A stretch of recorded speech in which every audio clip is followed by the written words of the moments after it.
I want to thank Senator Klobuchar for her moving words or moving tribute to Jim Oberstar.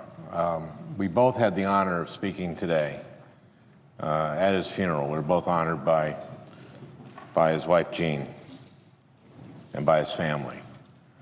Jim served the 8th District for 36 years as their representative. He served it for 11 years before that, Senator Klobuchar said, as a staffer here on the Hill.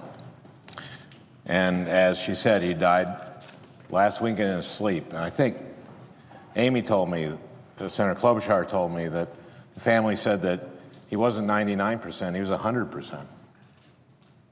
So this came as a shock to all of us who knew Jim, and obviously deeply saddened us all. I announced for the U.S. Senate in February of 2007, and a few days later, I had my first public event where I took questions from folks. And this was at a coffee shop in St. James, Minnesota, in the southwest corner of our state, in the first district. The first question I got was from a woman asking if I believed there should be term limits.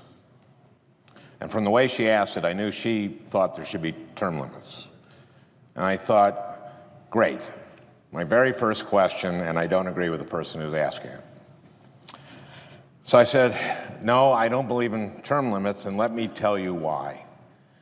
Jim Oberstar.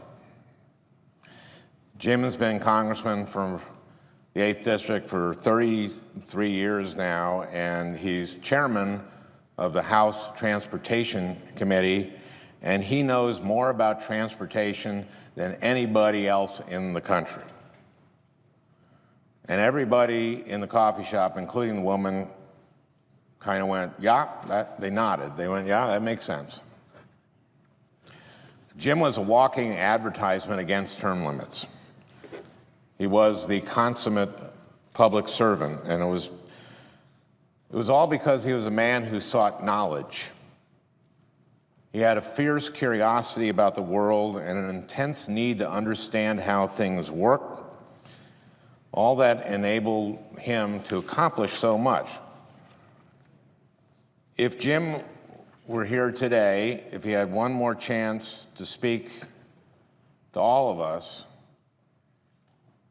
first he would say how much he loved his family and his friends and the people who work for him. Then he would tell us the history of American infrastructure, starting with the Erie Canal and how it opened up Midwestern agriculture to Europe, because he would explain it was 97% more efficient to ship those goods over water and down the Hudson and over to Europe than before.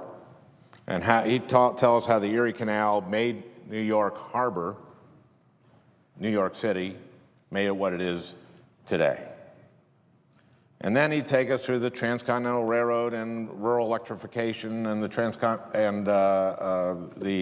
interstate highway system and all the way to rural broadband. Then he'd just go back to the Roman aqueducts, which were built by slave labor, and make an impassioned speech about the history of the labor movement. Jim sometimes had a tendency to go too long, but it was because he believed that everyone was as curious about the world as he was, and he was almost always wrong about that.